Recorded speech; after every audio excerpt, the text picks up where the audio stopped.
palavad tervitused siis rahandusministrile.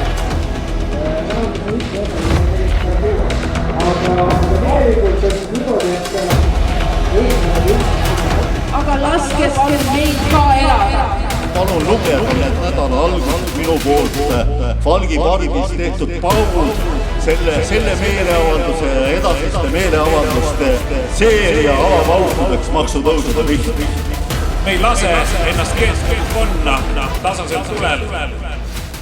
Ja lõpuks vaatame, et Vabariigi valitsus on meil isegi püksid jalast ära võtta.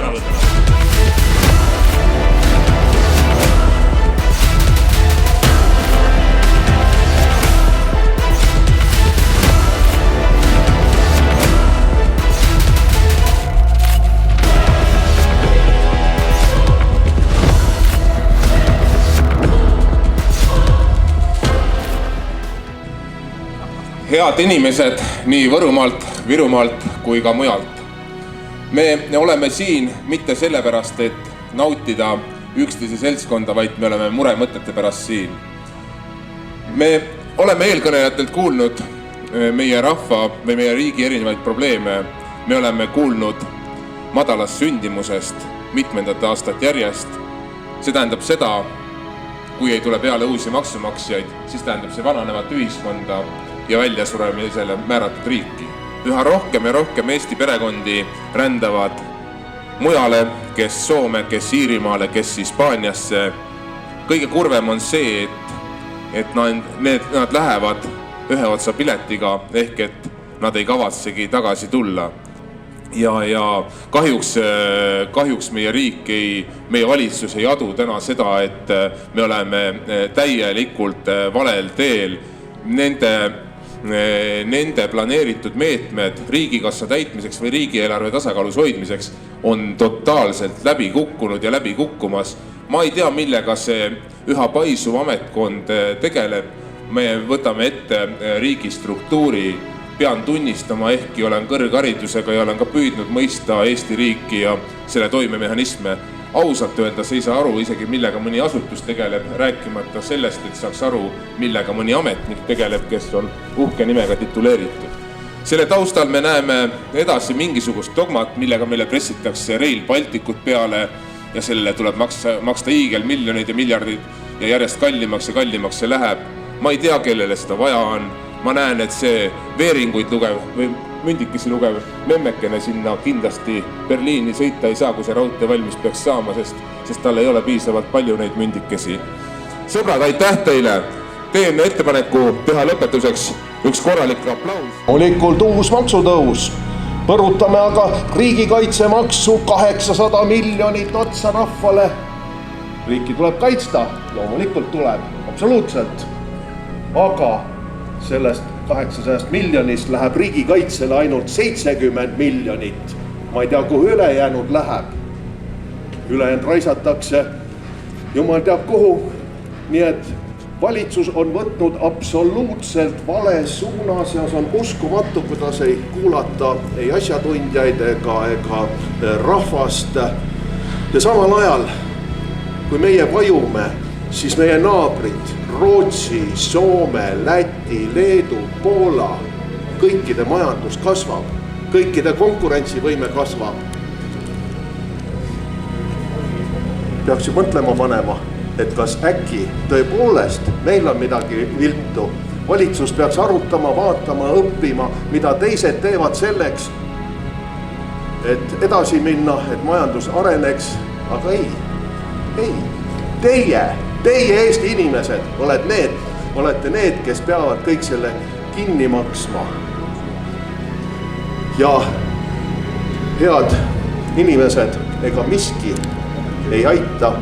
Kui me lihtsalt vaikides seisame, kuulame, laseme endaga teha, mis iganes, ilma et me protesteeriks, ilma et me vastu hakkaks sellele täiesti ebakompetentsele, täiesti asjatundmatule, täiesti hävituslikule poliitikale ja nendele suundumustele, kuhu Eesti on viidud, siis lähebki elu hullemaks, siis ei ole meil mitte kedagi süüdistada, isegi mitte seda valitsust, kes selle tee on millegipärast valinud, sest me oleme ju vaikinud, oleme sellega nõus olnud. Me ei ole mitte midagi teinud selleks, et meie elu, et meie laste ja lastelaste elu paremaks läheks, vaid me oleme nagu lambakari, kes laseb ennast kuristikku vedada.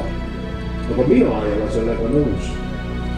Mina ei ole nõus sellega, et Eesti riiki hävitatakse, et meie rahva heaolu hävitatakse, et meie ettevõtlus hävitatakse. Mina tahan, et Eesti oleks jõukas riik, et me elaksime hästi, et meil oleks kindlustunne tuleviku suhtes ja et ka meie lastel ja lastelastel oleks Eesti, nad tunneksid ennast turvaliselt ja mitte ainult majanduslikus mõttes, vaid igas mõttes, et Eesti oleks rahvusriik, et me saaksime eesti keelega igal pool hakkama, et me oleksime peremehed oma maal. Mida me ütleme siis valitsusele? Mida me nõuame teilt? Ei maksutõusule! Ei maksutõusule! Head sõbrad, mina ei räägi pikalt, sest on juba palju öeldud ja vähe tehtud. Eriti vähe on tehtud Eesti inimeste heaks. Ja kahel põhjusel. Esiteks, see valitsus ei oska midagi teha, et majandus kasvaks. Nende arusaam majandusest on maksutõusud. Ja teiseks, et tegelikult nad ei soovi ka, sest nad ei hooli. Mõne nädal tagasi keskfraktsiooni liige seal Riigikogus küsis lugupeetud rahandusminister Jürgen Ligi käest, et hea minister, aga kuidas Eesti inimene hakkab elama järgmisel aastal, kui tulevad uued maksud, kui tulevad maksutõusud, et kuidas tavaline Eesti inimene, kes elab maal, kellel on 2 last, kellel on keskmine palk, kuidas ta hakkab elama? Ja mida ta vastas meile? Ta vastas, et see, kuidas üks inimene elab, kuidas ta saab maksudega hakkama, see on 3. järguline teema. Tähtis on see, kuidas riik saab hakkama. Ja siis ma küsin teie käest, kes on Eesti riik? Kui see maainimene ei ole Eesti riik, kui lasterikas pere ei ole Eesti riik, kui erivajadustega inimene ei ole Eesti riik, kui vaesed inimesed, keda on 3% täna Eestis, ei ole Eesti riik. Aga kes on Eesti riik? Praegune valitsus. Ei ole. Ei. Kas Reformierakond on Eesti riik? Ei ole. Kas nemad on Eesti riik? Aga nemad arvavad, et just nemad otsustavad. Just nemad arvavad, et see raha, mida nad võtavad teie taskust, kuulub riigile. Aga kes on riik? Eesti riik on Eesti inimene. Kas see on õige? Kas Eesti riik on Eesti inimene? Kas meil on õigus nõuda? Kas me peame seda tegema? Ja sellepärast me oleme täna siin. Ja kui on vaja, tuleme veel üks kord ja veel üks kord. Ja ma ütlen teile, et ei ole vaja luua illusiooni, et tänane üritus midagi ei muuda. Ja järgmine aasta on veel hullem kui praegu. Aga kui me ei võitle praegu ja homme ja järgmisel aastal, siis ei muutu midagi. Ja siis ma küsin teie käest, kas me oleme valmis selleks võitluseks? Kas me oleme valmis? Ja kas me võitleme? Ja kas me võidame? Ja ükskord me võidame niikuinii. Aitäh! Head kohalviibijad, ma täna tahaks rääkida päris kitsast teemast, mis on julgeolekumaks. On selge, et kaitsekulutusi tuleb tõsta, sest praegu me püüame tegelikult 4 aastaga ära teha seda, mida me pärast Krimmi annekteerimist ja Donbassi sõja algust jätsime tegemata. Ja loomulikult see nõuab ka raha ja meie majandus on halvas seisus ega toeta seda, mida me peaksime praegu tegema. Kui me räägime julgeolekumaksust, siis on ju küsimus see, et keda, kui palju ja kuidas me maksustame, et see koormus oleks nii kantud, et kõige vaesemad ei kannata, aga need, kellel on ressurssi, saaksid seda mõistlikult panustada.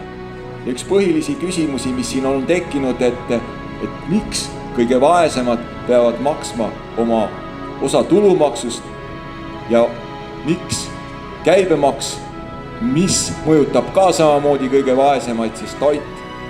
Igaüks sööb umbes sama palju, olenemata tema sissetulekust, et miks see julgeolekumaks on just niiviisi korraldatud. Küsimus on selles, et kes jäid maksustamata? Pangad jäid maksustamata. Küsimus on selles, kas nemad ei peagi meie julgeoleku jaoks panustama ja turvalise majanduskeskkonna jaoks. Loomulikult peaksid. Ja siin on küsimus ka selles, et kuidas pangad kasumit teenivad. Kas nad teenivad seda sellest, et nende majandus- ja äritegevus on väga palju tõhusam täna, kui see oli näiteks aastaid tagasi, või on see kuidagi teisiti?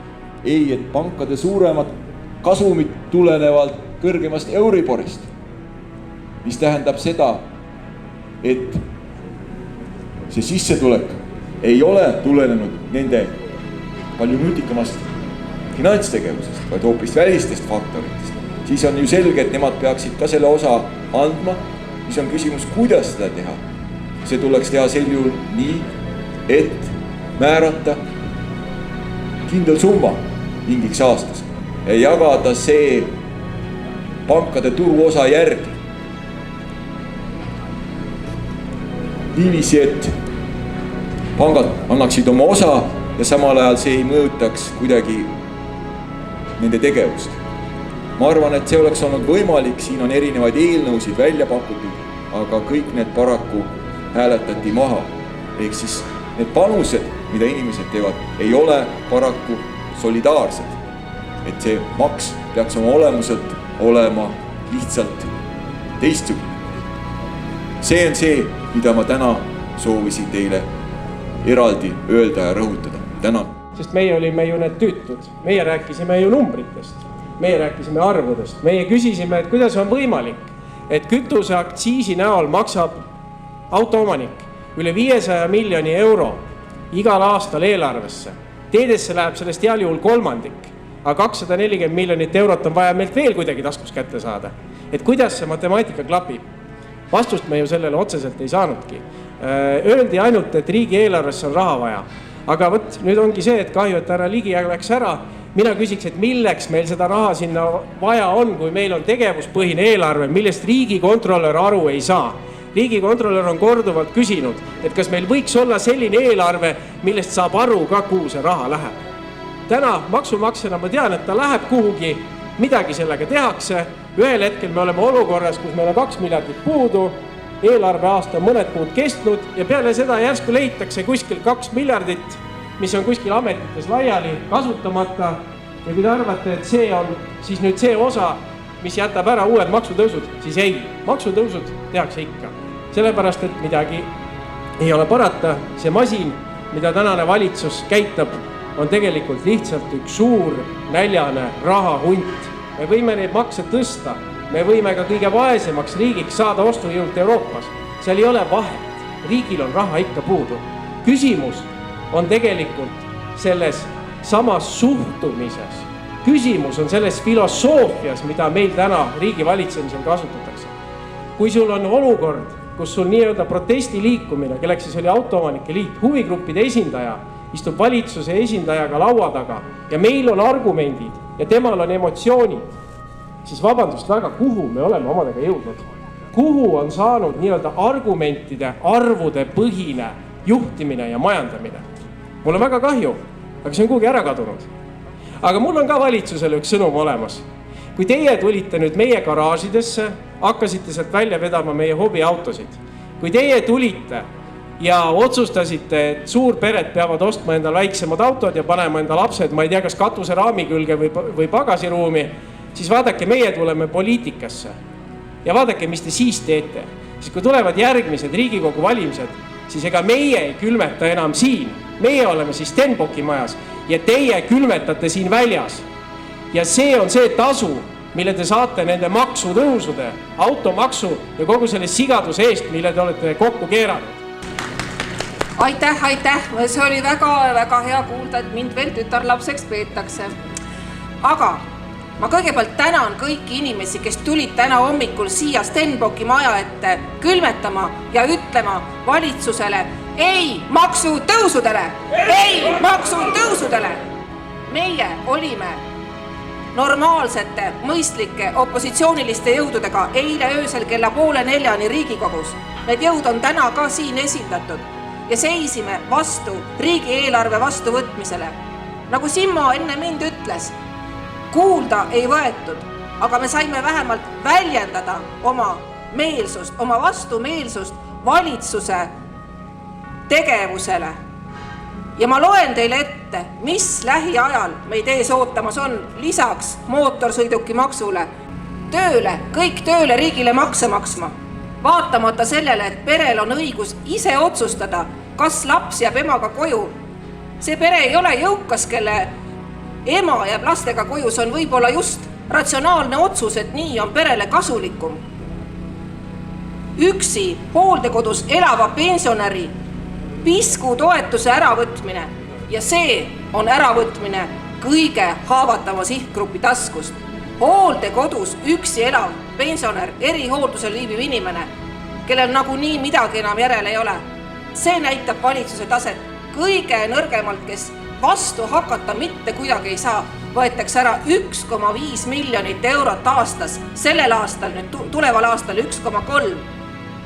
See on selline pisku ja kui me näeme, kuhu läheb see raha, rohehullusesse, igasugustesse mitmekesisusteooriatesse, filosoofiatesse, aga mitte sinna, kus on Eesti inimene ja kus valitsus tegelikult peaks oma tugevust näitama.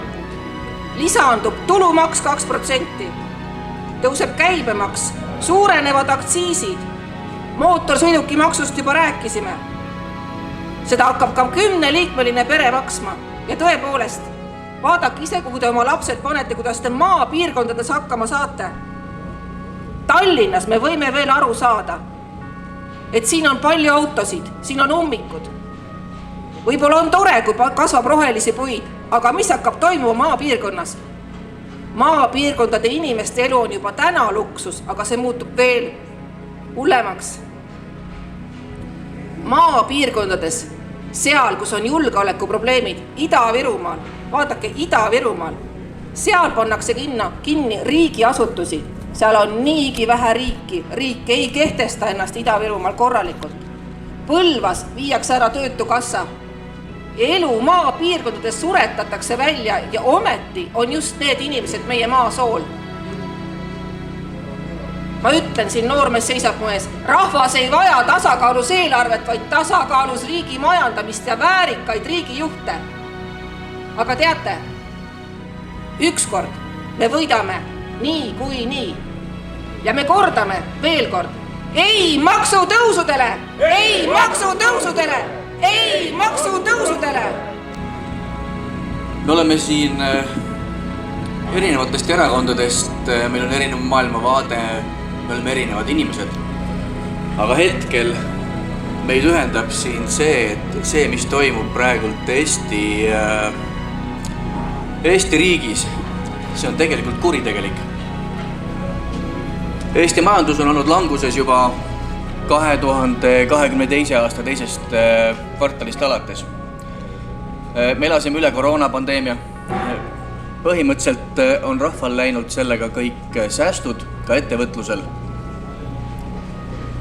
Nüüd on meil Ukraina vabadussõja aeg, mis omakorda jätab pitseri kõigele.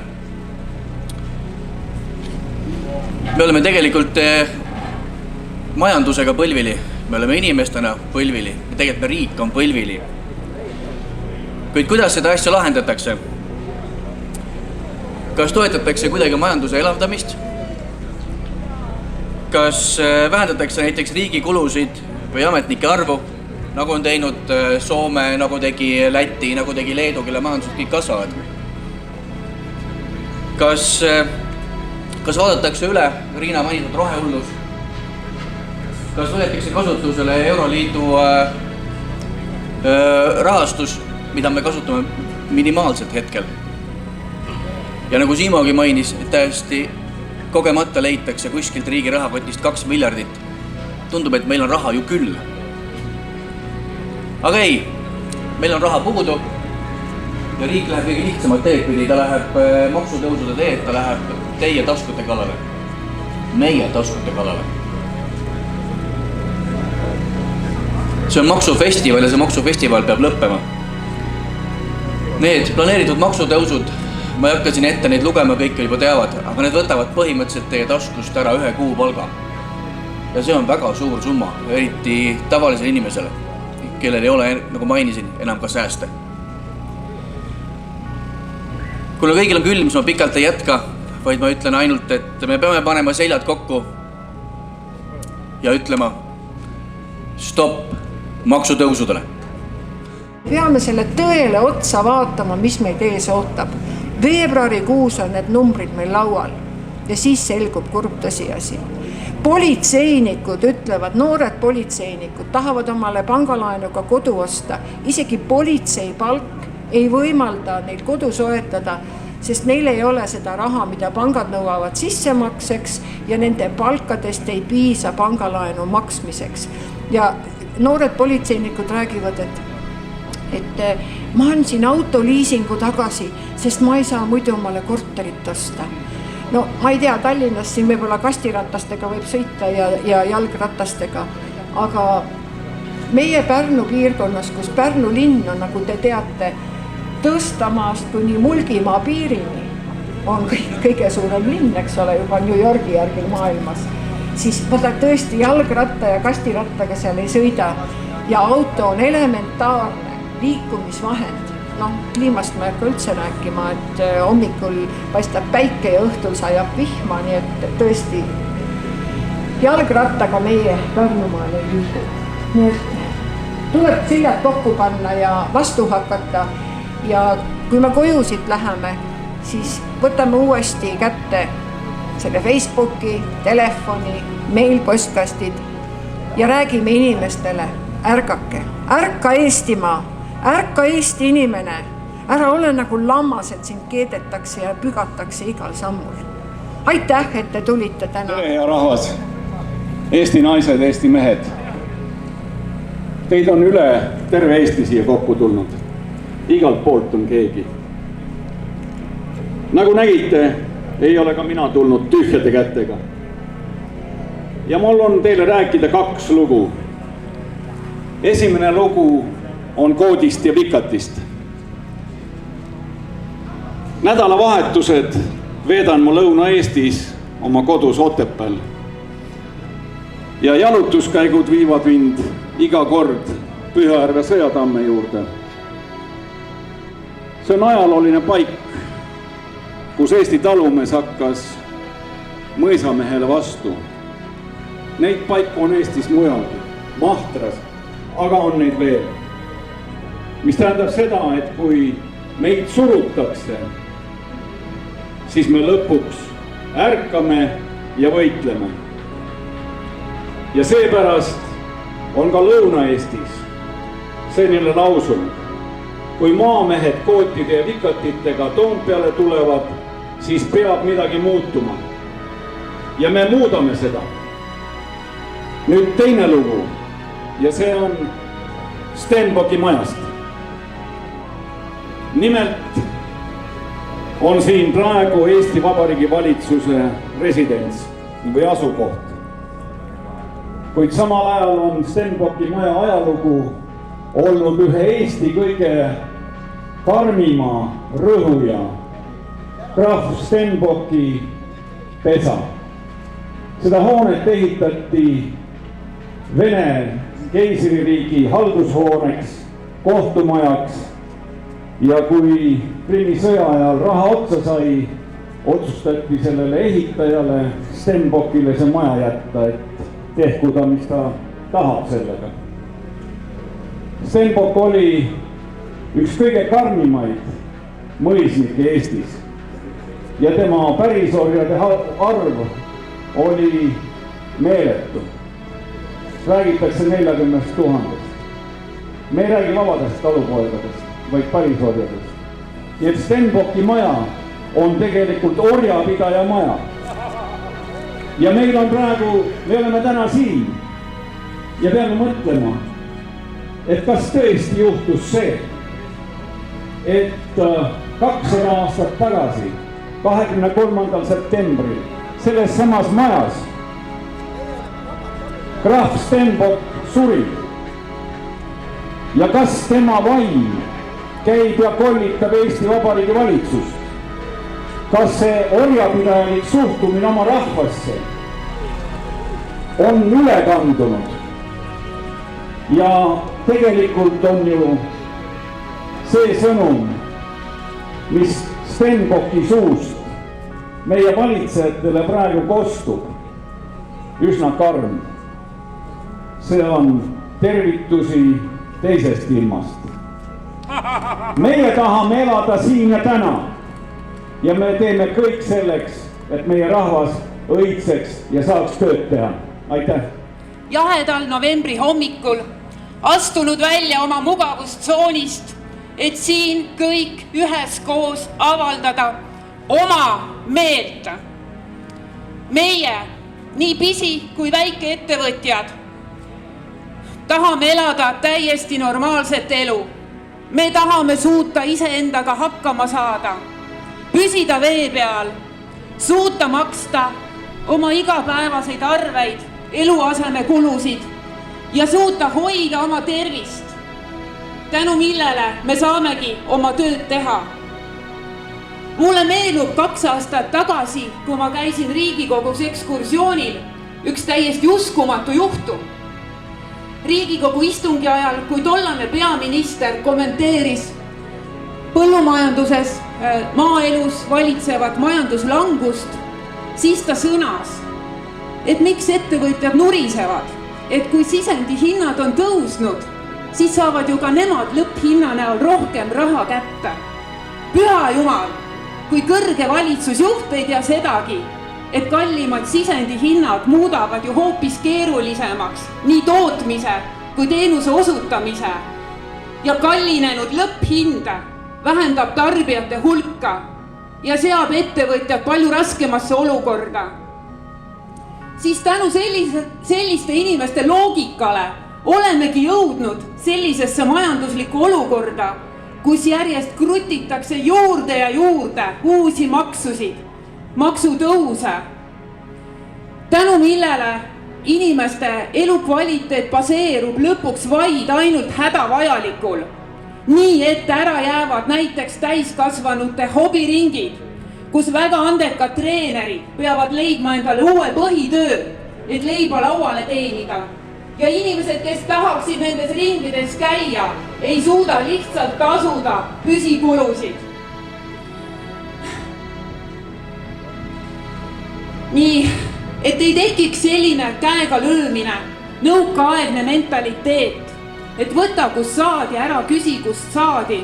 See on väga ohtlik tendents ja me ei tohiks lasta sellel juhtuda. Et ei tekiks selline eestlasele omane vaikne vimm, sisemine eemaldumine oma riigist kui meie kõikide ühisosast. Uute maksude tulemine järgmisel aastal on tekitanud väga paljudes inimestes ebatervislikke ärevusseisundeid.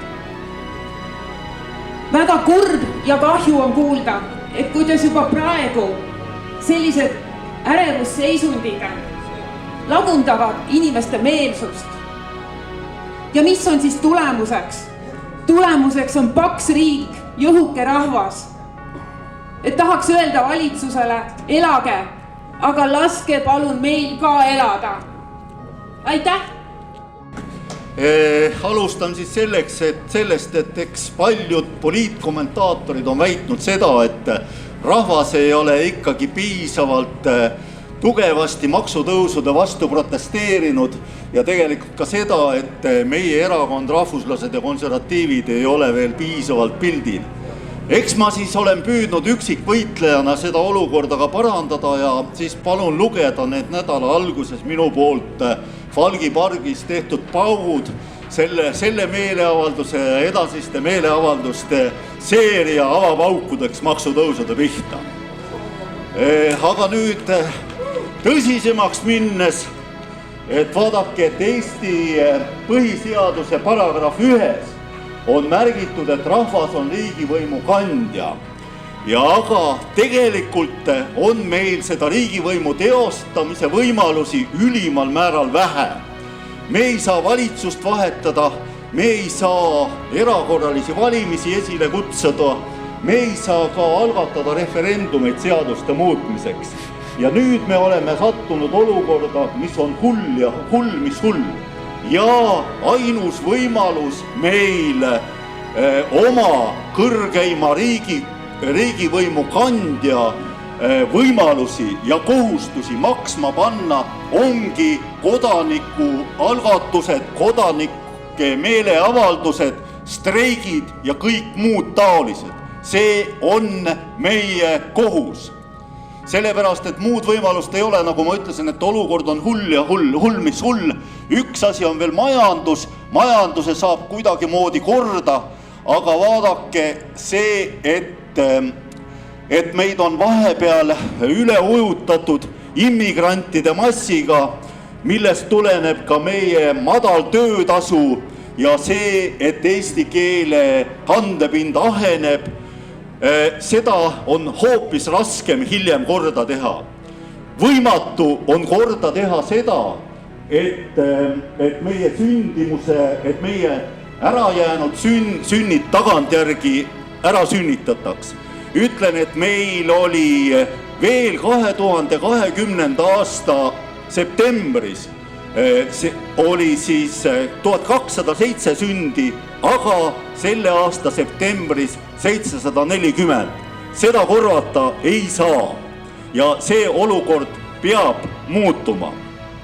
Nii, me oleme täna siin Stenbocki maja ees ja Stenbock oli üks 18. sajandi Eestimaa kõige rikkam inimene. Toona mõõdeti rikkust pärisorjade arvu järgi. Ja see Stenbock järelikult oli Eesti suurim pärisorja pidaja. Kahjuks käitub ka praegune Stenbocki majas resideeruv valitsus nii nagu Stenbock omal ajal, nii nagu meie oleksime pärisorjad. Me ei saa selle olukorraga leppida. Me oleme tegelikult selle maa põliselanikud. Ja kui me võimule saame ja ükskord me saame võimule, siis me kas nimetame selle Stenbocki maja ümber Eesti majaks või peksame selle Stenbocki vaimu sellest majast lõplikult välja. Tere, head sõbrad! Rõõm teid kõiki näha siin ja väga palju on täna räägitud maksudest, maksude tõusust ja selle mõjust meile. Ja natukene tooks sisse sellist kohaliku omavalitsuse vaadet ka sellele küsimusele. Maksufestival tegelikult alles ju algab ja see mõju jõuab meile kõigile juba järgmisest aastast. See sisuline mõju. See mõju jõuab meile kõigile ostukorvidesse läbi sisendhindade ja kõikide teenuste kallinemisse. Küsimus on selles, kuidas me sellega kõigega toime tulema. Kohaliku omavalitsuse korralduse seadus ju ütleb meile otseselt seda, et me peame avalikud teenused pakkuma ja kõik teenused ka käigus hoidma.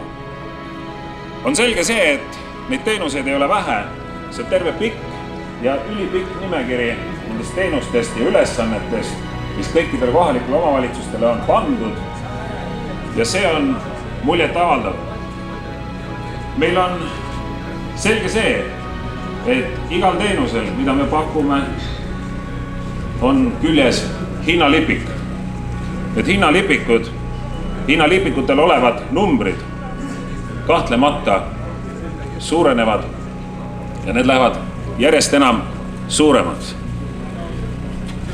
Meil on täna väga suur probleem ukse ees. Kuidas me need teenused suudame kõikidele pakkuda, kuidas me suudame need teenused tarbijateni viia?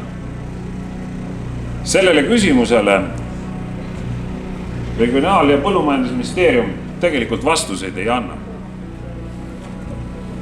Mis omakorda tähendab seda, et kohalikud omavalitsused, kes on kohalikule elule kõige lähemal, kõige rohkem seotud kohaliku inimesega ja kõige rohkem seisab kohaliku inimese heaolu eest, nende hakkamasaamise toimetuleku eest.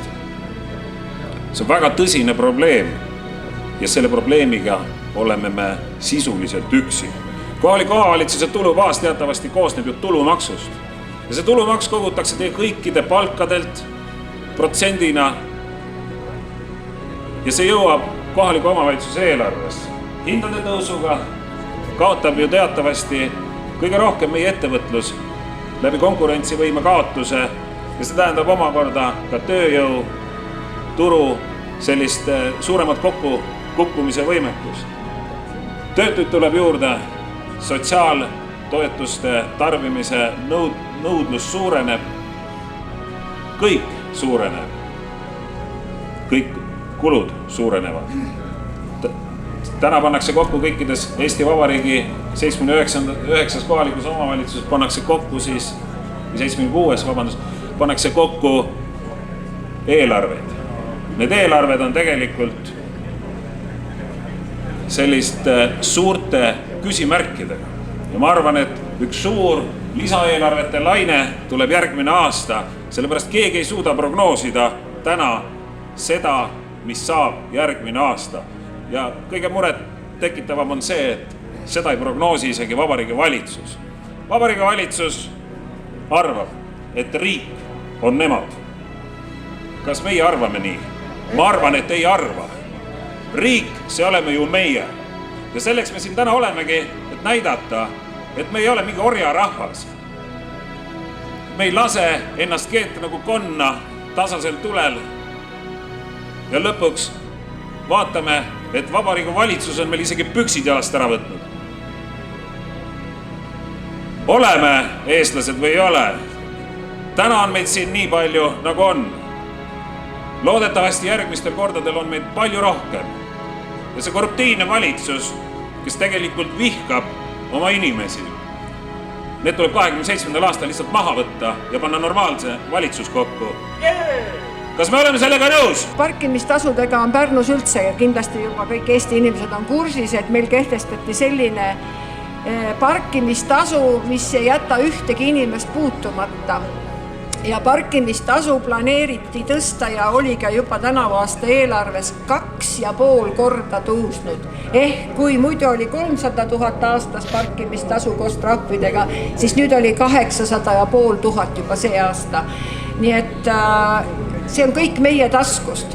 Väikeettevõtjad, meie toitlustajad, majutajad on ahastuse äärel, sest täna enam ei tule toitlustajale sissetulekuid mitte millestki muust kui päevapraest.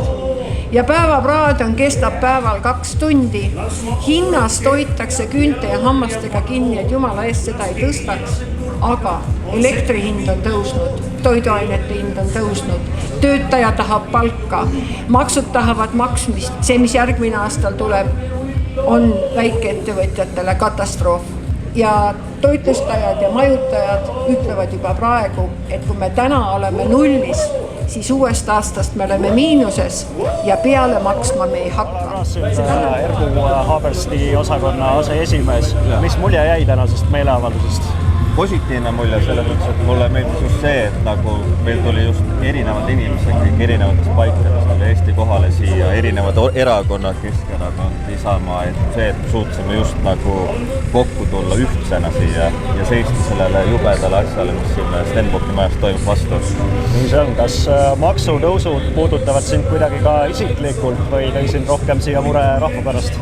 Mõlemad, selles mõttes, et see puudutab kõiki noori, vanemaid ja ma ütleks niimoodi, et mis mind kõige rohkem tegelikult pani siia tooma, ongi see, et nagu noorte hääl oleks rohkem ja noored peaksid just rohkem nagu seisma enda eest.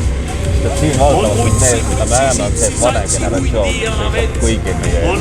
Aga me peaksime mõtlema ka noortena selle peale, et me seisame enda tuleviku eest ja enda tuleviku laste eest ja oma riigi eest ja mõtlema selle peale, et mida me saaksime selleks, et paremaks asi minema, mitte halvemaks.